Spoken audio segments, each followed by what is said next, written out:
Now it turns out that two of the most important objects in R3, outside of just points and vectors, are the geometric objects of planes, say this plane passing through the z-axis, and lines, like this line right here. I mean, if you think about it, that's how we built R3, with a bunch of lines, an x-axis, a y-axis, and a z-axis, and sort of reference to a bunch of planes, say the xy plane. So what we'd like to do in this lecture is to figure out how we would describe each one of these objects. How do you write equations for lines and planes? Let's focus on the plane question first. Suppose you had a plane, like this plane right here, in R3. How would we write the equation of this particular plane? Let's isolate two properties of this plane that are going to play an important role to us.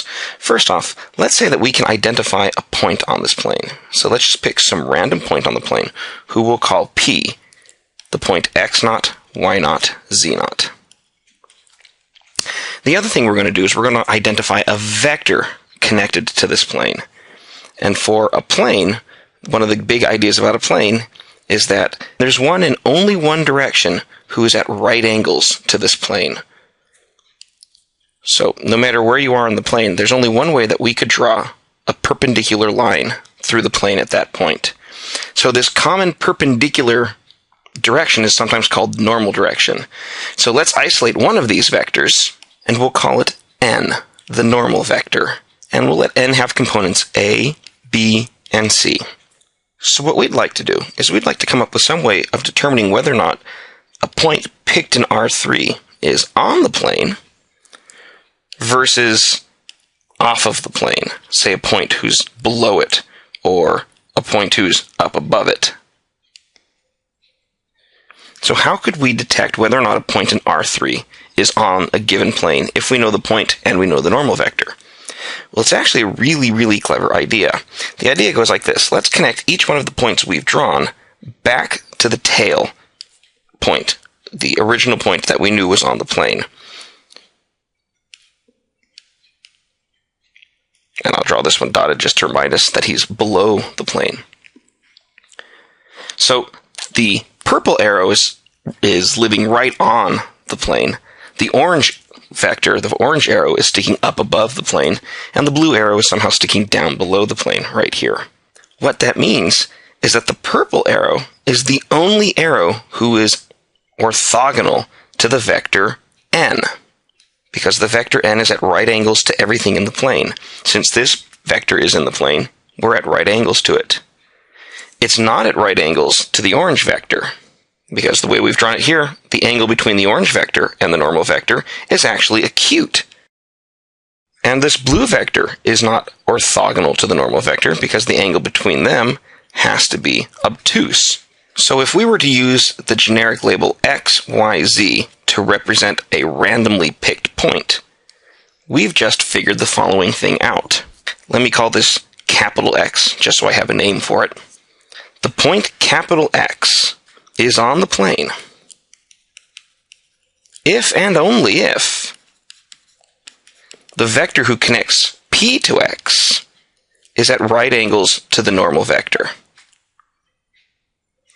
And since we know that orthogonality is determined by the dot product, we could replace this with the equivalent statement, the vector Px dotted with the normal vector is equal to 0. So this is going to be our criterion for determining whether the point x is on the plane who contains the point P and has a normal vector of n. Turns out, though, that we can spruce this up a little bit and make this look a little bit nicer. So let's take a stroll over to this side of the board. We know that the vector Px, who starts at P and ends at x, has to have components of the tip, which is the point x, minus tail, which is the point P, x0, y0, z0. And we also know that the vector n has components a, b, c. So if we take the vector Px and we dot it with n, then multiplying across the top row, we're going to have x minus x0 times a, Multiplying across the middle row, we'll have y minus y naught times b. Multiplying across the bottom row, we'll have z minus z naught times c. And so if we were to distribute the a and the b and the c, this comes out to being ax minus ax naught plus by minus by naught plus cz minus cz naught. Now we know that this is supposed to equal 0 because px and n are orthogonal to each other. So let's just do a little bit of rearrangement. I'm going to move these three negative terms to the left-hand side of the equation and then swap the left and the right-hand sides of the equations. So we're going to have the equation ax plus by plus cz is equal to ax naught plus by naught, plus cz naught. Notice that the expression on the left is exactly the vector abc dotted with the vector xyz, whereas the expression on the right is exactly the vector abc dotted with the vector x naught, y naught, z naught.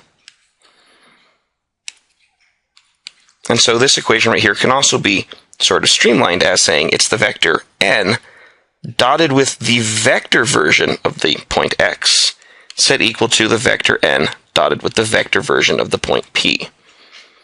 And so we now have a criterion for whether or not a point is on a plane. Let me summarize the criterion, summarize the work we've just done. Let P be a plane that contains the point P equals x naught, y naught, z naught, and has a normal vector of n, a, b, c in component form.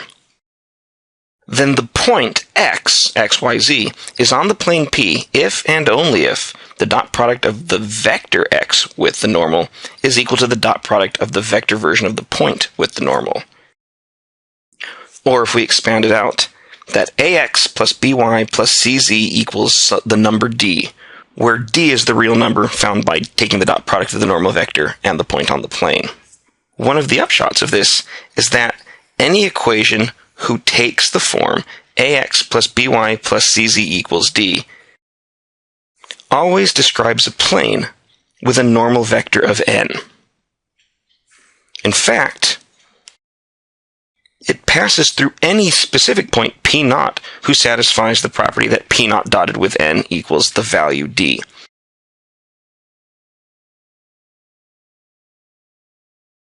Find the equation of the plane parallel to the xy plane, but located 5 units above it. Let me try to get some kind of basic picture so that I can get some sense as to what's going on. So there's the x and the y axes. Here's the z axis. So the xy plane is this plane at the bottom, sort of our sea level plane. So we want a plane who is parallel to it, but located 5 units above it. So something like this. Well, hopefully that should be enough information to get me the equation of this plane. All we're going to need to describe this orange plane is a point on it and a vector normal to it. Well, every point in the xy plane just looks like an x, y, 0. So any point on this plane up here is going to have coordinates where the z component is equal to 0. So for example, the point 1, 1, 5 happens to be a point on this plane. So let's take the point 1, 1, 5. What about a direction normal to it? Well, since it's parallel to the xy plane, and we built the z-axis to be orthogonal to the xy plane, we know that the direction straight up would be orthogonal to this orange plane. And so we could take the normal vector to be a vector who points straight up. Say the third standard basis vector, k, the vector 0, 0, 1. So armed with these two pieces of information, we can now go and write the equation of this plane. The equation of the plane is just going to be n dotted with the vector x is set equal to n dotted with the vector version of the point p. So the vector n is 0, 0, 1.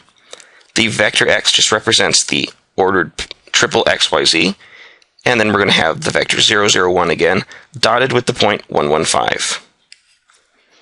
So if we do the dot product on the left, we'll have 0 times x plus 0 times y plus 1 times z, so we get z. And on the right, 0 times 1 plus 0 times 1 plus 1 times 5, 5. And so this is the equation z equals 5. Now you might have wondered about the choice of point I picked right here. We could have also picked a different point. So we could have picked a point, say this point right here, which would have been the point 0, 0, 5. Would that have changed anything? Well, the only thing it would have changed is right here. We would have had the point 0, 0, 5. And it wouldn't have changed the one calculation right here. So instead of it being the vector 1, 1, 5, it would be the vector 0, 0, 5. But just check out that the dot product on the right is still 0 times 0 plus 0 times 0 plus 1 times 5. So we get z equals 5. It doesn't matter what point you pick, and it also doesn't matter what normal vector you pick. So we've seen that this particular plane is the plane z equals 5. You could probably convince yourself that if we were to draw any plane parallel to the xy axis, say this plane right here, who happens to be 2 units above the xy plane, that this would be the plane z equals 2. And I guess what that means is that the xy axis, the xy plane, would be the plane z equals 0. And I guess all of those make sense. If you're on any one of these horizontal planes, then you have a constant height, so your z-coordinate would be fixed. Out of curiosity, what would this plane be? The zx plane, the plane who contains the z and the x-axes, but is orthogonal to the y-axis. Well, since everybody on this particular plane has never moved along the y-axis, it might be reasonable to guess that this is the plane y equals 0. Would that actually work? Well, just note that y equals 0 could be written, although it's stupid to, as 0x plus 1y plus 0z equals 0. So it does describe a plane. It describes a plane who has the normal vector 0, 1, 0. Well, the vector 0, 1, 0, that's just the vector j, and that is completely normal to this surface right here. And as long as we can find any point who dots with this guy to get the value 0, that would be a point on this plane. Well, take the origin.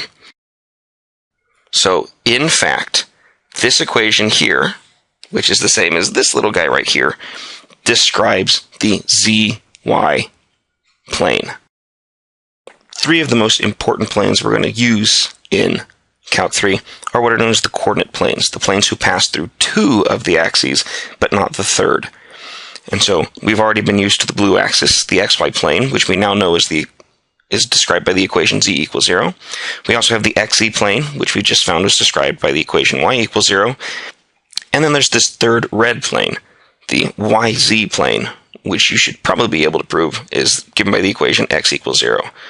These 3 guys are called the coordinate planes.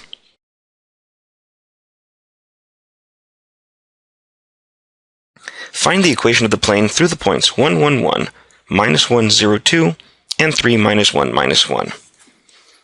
So let's try to draw not an accurate picture, but just sort of a representation of what's going on here.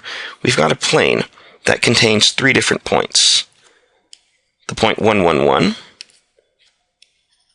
the point minus 1, 0, 2, and the third point 3, minus 1, minus 1. We know from high school geometry that these 3 points describe a plane. Now can we find the equation for it? Well, to describe the equation of a plane, we're going to need 2 pieces of information. We're going to need to know a point on the plane, and we're going to need to know a vector orthogonal to it. Now, finding a point on the plane is easy. We've got 3 different choices, 3 different points we could choose from. So let's just start off with the point 1, 1, 1 as my sort of standing point right here. Next, we need to get a hold of the normal vector, a vector who is at right angles to this plane right here. Now that might seem like a bit of a challenge. We don't have any vector information at all in this problem, but that's not true, because anytime you give us 2 points, you've defined a tip and a tail. So even though this problem really had 3 points to begin with, you could view it as a statement about 2 different vectors. We have this vector right here who connects the purple point to the orange point, and we have this vector right here who connects the purple point to the green point. These 2 vectors belong in the plane, so they're parallel to it. On the other hand, the normal vector is a vector who has to be perpendicular to both of them, since it's perpendicular to the plane. So this normal vector n has to be orthogonal to both of the purple vectors. That's what we built the cross product for. So we could have n be the cross product of the two purple vectors. So let's go and do that pretty quickly. The first purple vector, who I'll call A, has a tail of 1, 1, 1 and a tip of 3, minus 1, minus 1. So its components will be tip minus tail. And that will give me the vector 2, minus 2, minus 2. The second purple vector, who I'll call B, can be found similarly as the vector minus 2, minus 1, 1. So now that we have these two vectors, we can work out the cross product. So now the vector n will simply be A cross B, which we can work out using the 3 by 3 determinant method.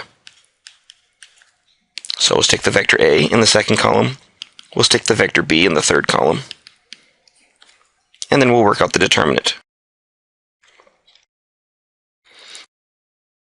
And so we have a normal vector of negative 4, 2, minus 6.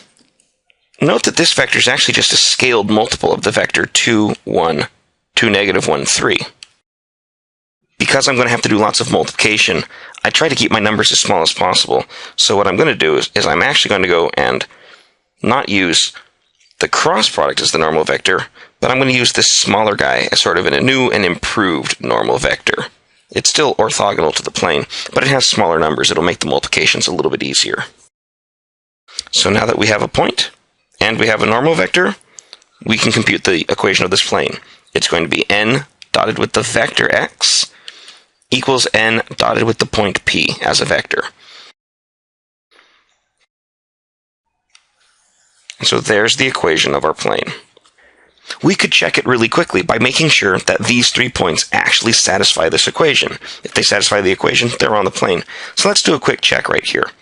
Let's check the purple point 1, 1, 1. So 2 times 1 minus 1 plus 3 times 1. So that would be 2 minus 1 plus 3. That would be 5 minus 1, which is 4. So the purple point is on this particular plane. Next, let's check the green point. That's the point 3 minus 1 minus 1. So the green point is on this plane. Finally, we can take a look at the orange point. That's the point minus 1, 0, 2. And so all 3 points are on this particular plane. This is the equation of that plane.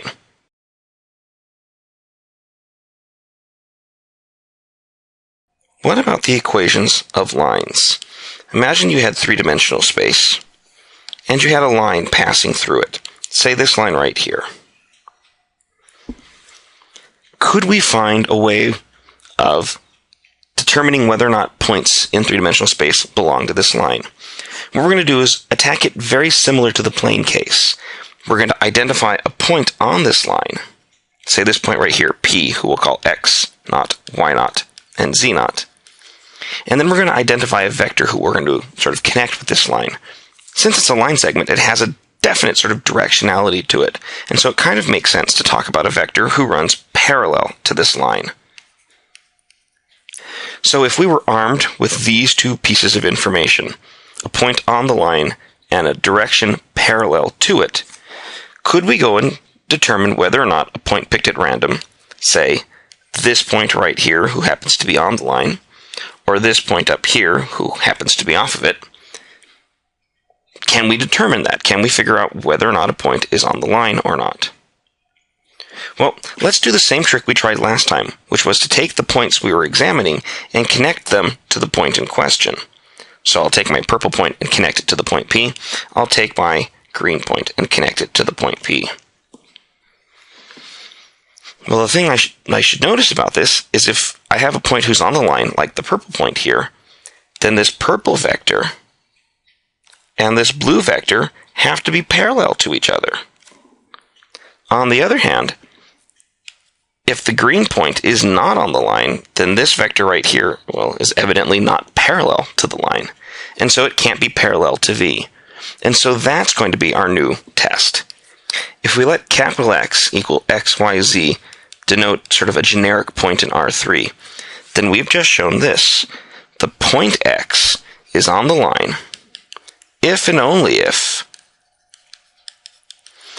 the vector who connects P to X is parallel to the vector V. But we saw that we could express this in terms of products last time. We could express this as the vector Px crossed with the vector V is equal to the 0 vector. The cross product is 0 if and only if the two vectors are parallel. So let's see if we can articulate what this says. Just like last time, the vector Px is the vector x minus x naught, y minus y naught, and z minus z naught. So we'll take this vector and we'll cross it with the vector a, b, c. Oh, it occurs to me I haven't given any coordinates to this guy, but I'm trying to mimic as much as possible last time. And we want this to be the vector 0, 0, 0. So let's work out the cross product. This is a lot less pretty than the other one. But remember, this is supposed to be the vector 0. And so that means each one of these three equations has to equal 0. So the only way for the vector Px cross V to be 0 is if y minus y naught c minus z naught b equals 0, x minus x naught c minus z naught a equals 0, and x minus x naught times b minus y naught times a equals 0. Those three equations. That's still a heck of a lot of information. It would be hard for us to remember this, but there's one last clever observation to make right here. If we take this top equation and just rearrange it, we could write it as y minus y naught over y minus y naught times c is equal to z minus z naught times b. And if we divide both sides by c and both sides by b, we would come up with y minus y naught over b is equal to z minus z naught over c. If we tried the same thing with the second equation, we're going to come up with x minus x naught over a is equal to z minus z naught over c. And if we did the third equation, it's going to come out to being x minus x naught over a is equal to y minus y naught over b. So the three equations that came from the cross product generate the following three equations. And the cool part about each one of these equations is that each one of these guys has something in common with one of the other ones. We could summarize these three equations in the following form. X minus x naught over a equals y minus y naught over b equals z minus z naught over c. These are sometimes called the symmetric equations of a line. These symmetric equations are pretty easy to remember right here, because just notice that the values being subtracted across the top are nothing more than the values of the point, whereas the denominators, the a, b, c, are nothing more than the x, the y, and the z components of the parallel vector. So this is a handy way of recognizing, or a handy way of writing down the equation of a line.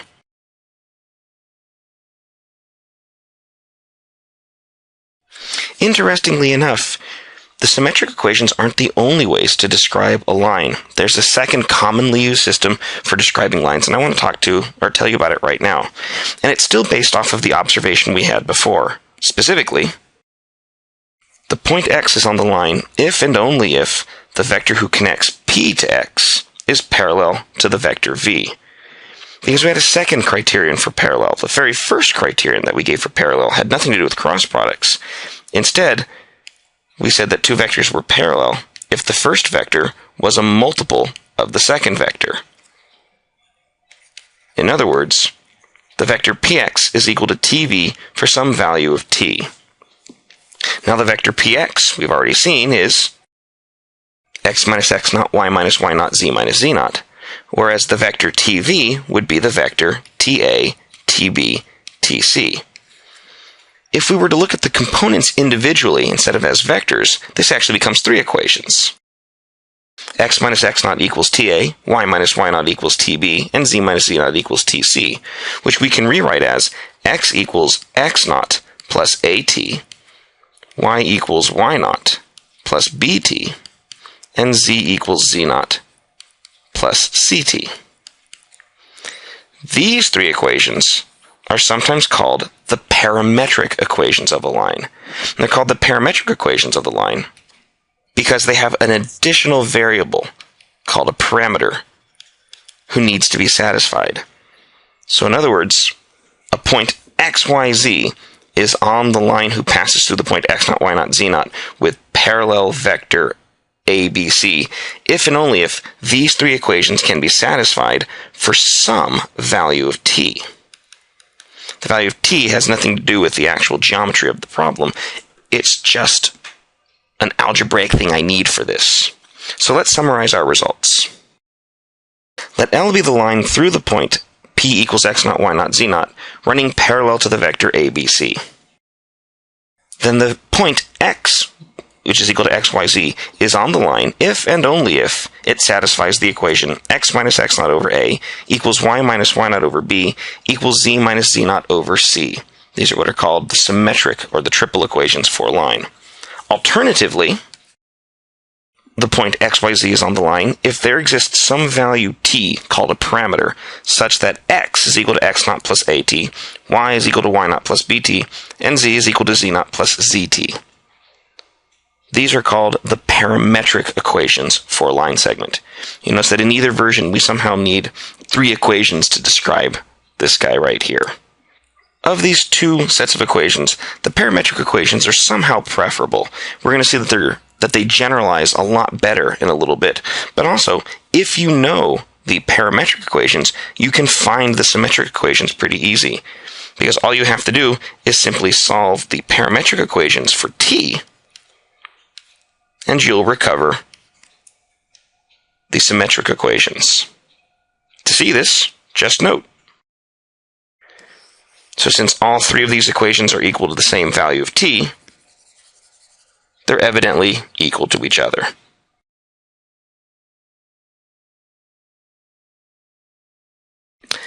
Find the equations of the line through the point 1, 2, 3 that's parallel to the vector 7i plus 2j minus k. So we have two different kinds of equations, and we'll attack the problem using both of them. But the key pieces of information we're going to need to do either one of them are the point and the parallel vector. The point is going to be 1, 2, 3.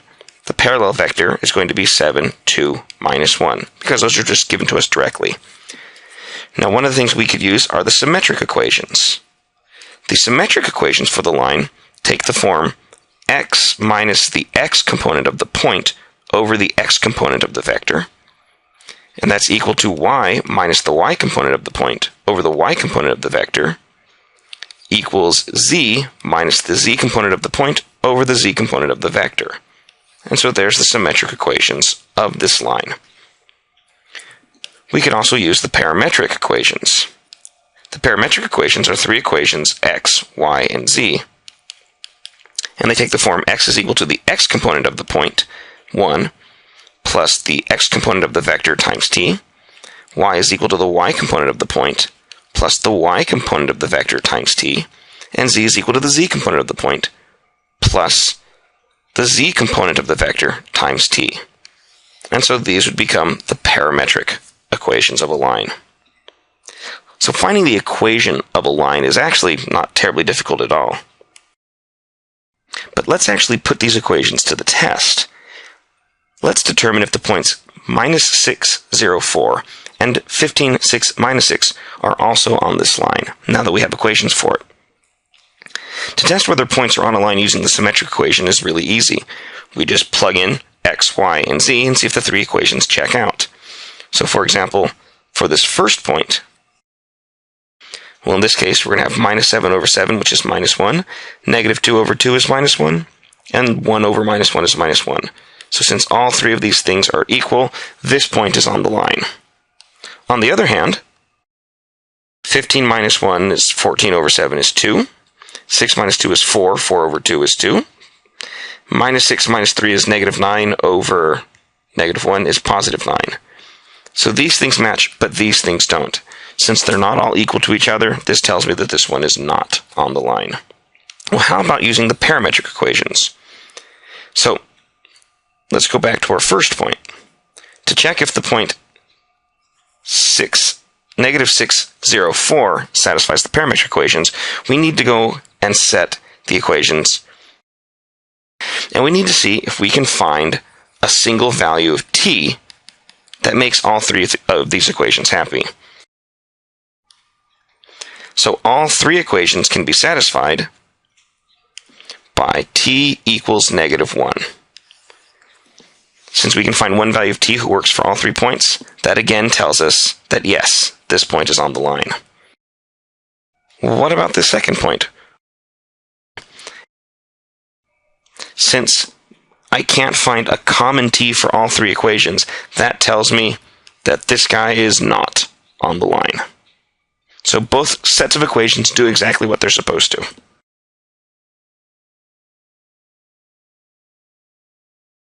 Find the parametric equations of the line through the point 173 and 2 minus 15.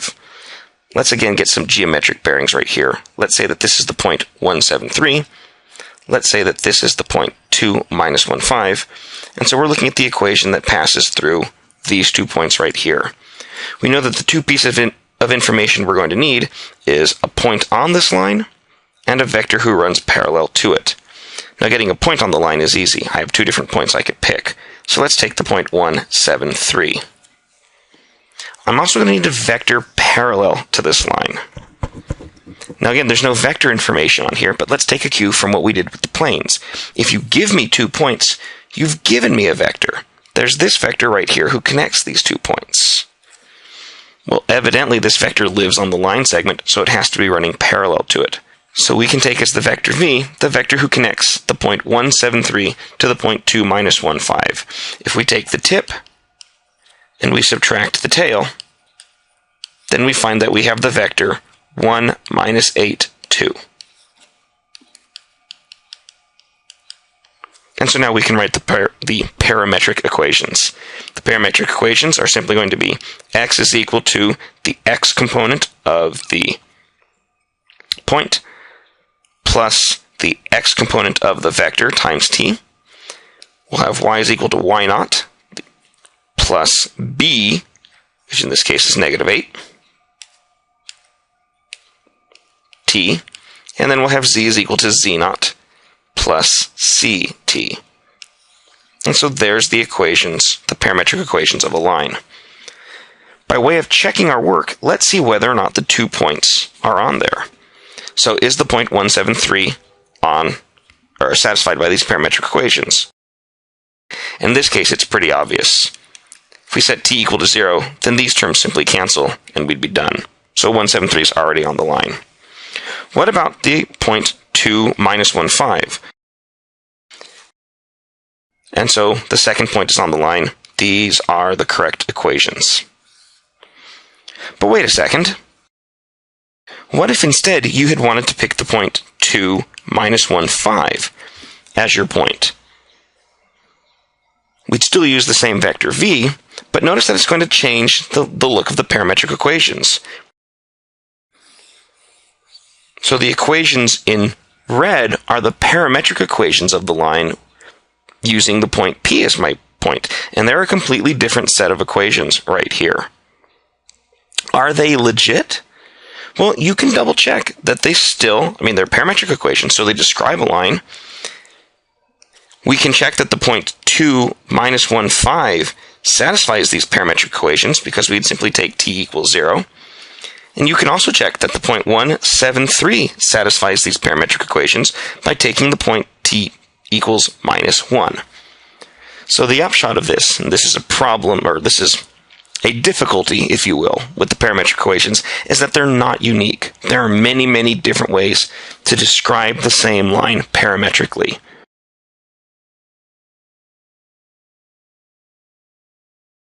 Let's try mixing these two ideas together and find the equation of the plane that passes through the point 1, 1, 1 and contains the line whose parametric equations are x equals 1 plus 6t, y equals 2 minus 3t, and z equals 7 plus 8t. Let's start off by just drawing some sort of a cheesy picture here. I know I'm dealing with a plane. It's going to pass through the point 1, 1, 1. And then elsewhere on this plane, there's some line. And I can decode from the parametric equations two pieces of data. This line contains the point 1, 2, 7, and it's parallel to the vector 6, minus 3, 8. So hopefully that will give me enough information to figure out the equation of this plane. So what do we need in order to find the equation of a plane? Well, we need two pieces of information. We're going to need a point on the plane. And let's take the point 1, 1, 1. That will work. The other thing we're going to need is a normal vector, a vector who sticks out of the plane. Now that might be a little bit trickier. I happen to have one vector who's already in the plane, who's parallel to the plane. That's the vector 6, minus 3, 8. If we could get a second vector parallel to the plane, we could do what we did earlier. We could cross those two vectors to get a normal vector. How about that one right there? Any vector who connects 2 points in the plane will be parallel to that plane. This purple vector, by the way, is the vector whose tip is 1, 2, 7, and whose tail is 1, 1, 1. So if we subtract those, it's the vector 0, 1, 6. We want the normal vector to be the cross product of the vector 0, 1, 6 and the vector 6, minus 3, 8. 26, 36, minus 6. That's actually kind of a long vector right here. You notice that I could scale this vector down by dividing everything through, say, by 2. I would have the vector 13, 18, minus 3. It's not the same vector n. It's half the size of it, but it would still be normal to the plane. So I'm going to use this as my new vector n.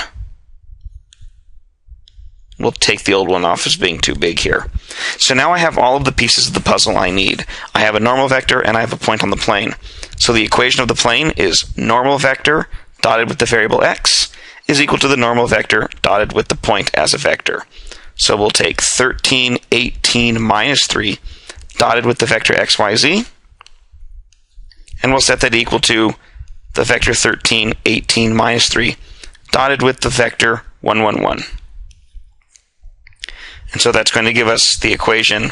Well, the left-hand side gets me 13x plus 18y minus 3z. And on the right-hand side, we get 13 plus 8 minus 3.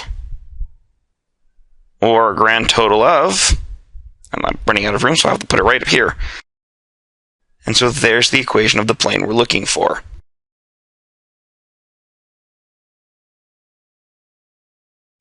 Find the point of intersection of the plane x minus 2y minus 3z equals 4, and the line x over x minus 1 over 3 equals y plus 1 over 2 equals z minus 1 over minus 1. So let's try to get a geometric picture of what's going on here. We happen to have a plane.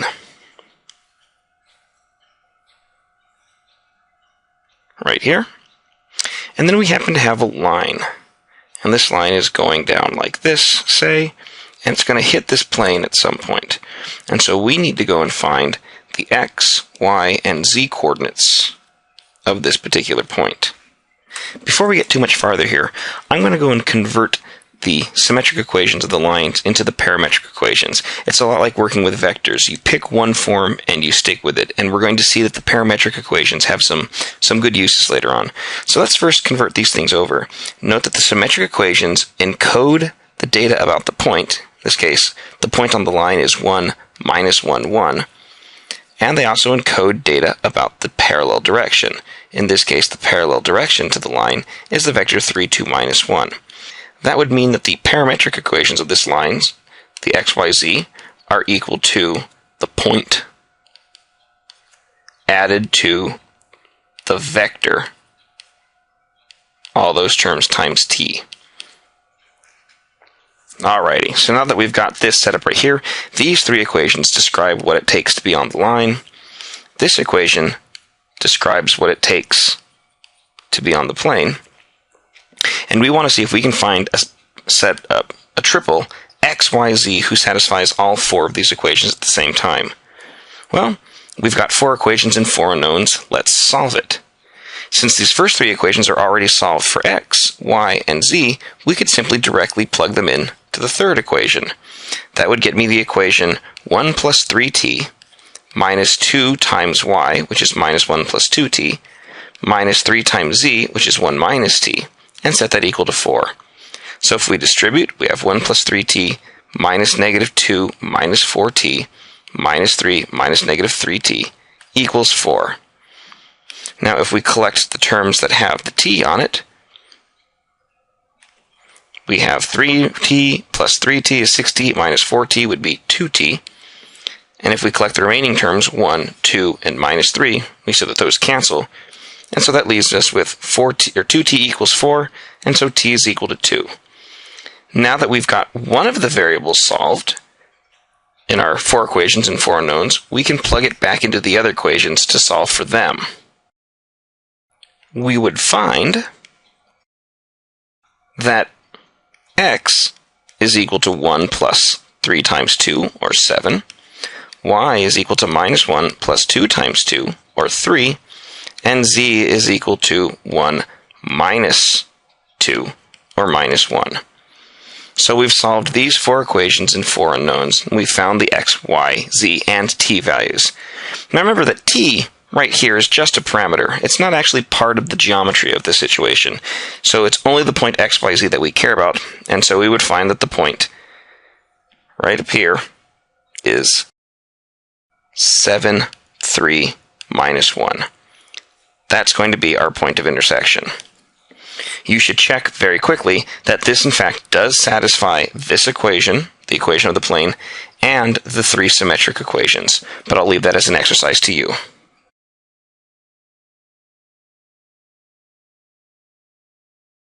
Find the parametric equations of the line formed by the intersection of the planes x plus 2y plus z equals 1 and 2x minus y plus 3z equals 0.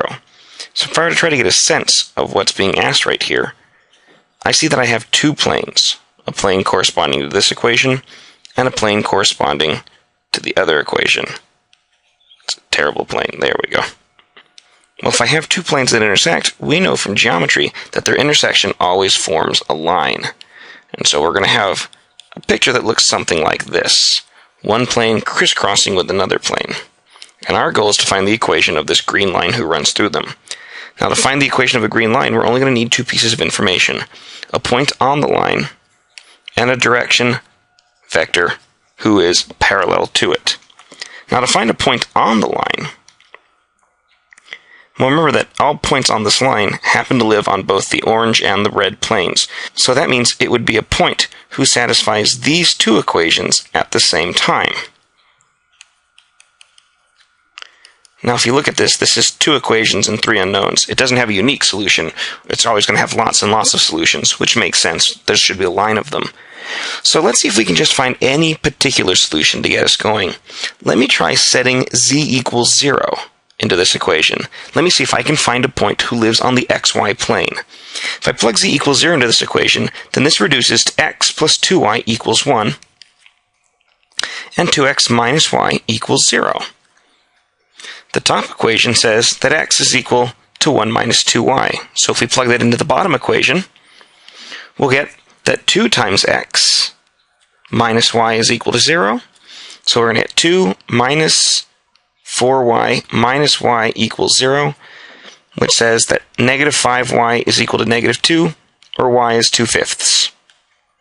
And now that we know what the x value is, we can find, the y value, we can find the x value as 1 minus 2 times 2/5, or 4/5, which gives me a grand total of 1/5. So we found this point right here, the point 1/5, 2/5, 0. This would be 1 point on the plane. Notice that this trick would allow us to find all kinds of points. For example, we could set z equal to 1 and see if we could find a point who is 1 unit above the xy plane. If we did that, we would get, and so we found a second point, the point negative 6/5, 3/5, 1. Why should we dig up more than 1 point? Well, if we call this point Q, then the vector who goes from Q to P would be parallel to the line segment, and so that's what we could take for our parallel vector. So if we take our tip, 1/5, 2/5, and 0, and subtract off the tail, -6/5, 3/5, 1, then we would come up with 7/5, -1/5, and -1. Of course, this is kind of a nasty vector to work with right here. My life would be a little bit simpler if I were to scale this up by 5. I mean, it does change the vector. I'm now not looking at this v, but I'm looking at a v 5 times as long. But it's still parallel to the line, and that's all we require. So I'm going to work with the point P, being the first point I found, 1/5, 2/5, 0. And I will take as my vector the scaled version of what we just found here. So if I scale it by 5, I would have 7, -1, -5. And so that's a vector parallel to the line segment. And armed with a point and a vector, we can now write the parametric equations down. X, Y, Z, bunch of equals. It's always equal to the point first, so we'll have 1/5, 2/5, 0. And then we add on that vector multiplied by t. So x is equal to 1/5 plus 7t, y is equal to 2/5 minus t, and z is equal to 0 minus 5t. And there are the parametric equations. Although we don't need to do any more work here, I'd like to show you a slightly different way to get a hold of this parallel vector v that uses a lot of our vector tools. We know that the orange plane has a normal vector, a vector who sticks straight out of it. In fact, that normal vector is found by looking at the coefficients of the equation. So this would be the vector 1, 2, 1. We also know that the red curve has a normal vector sticking out of it. And we can pull off its normal vector from the coefficients here. So this would be the vector 2, -1, 3. By putting that little 1 there, it almost made it look like it was a plus. How are these three vectors related? Well, we know that since the vector v is parallel to the orange plane, because it lies in the plane, it has to be at right angles to the orange vector. Also, since this blue vector is parallel to the red plane, it has to be at right angles to the red one. So we know that the blue vector is at right angles to the orange and the red vectors. If you want to dig up a vector who's at right angles to two others, you can take a cross product. So if we were to simply take the cross product of the vector 1, 2, 1, the normal vector on the first plane, with the vector 2, -1, 3, the normal vector on the second plane, we would find a vector who was normal to both of them, i.e. parallel. So let's go and do this cross product really quickly. And so we get the vector 7, -1, -5, which is completely consistent with what we found last time.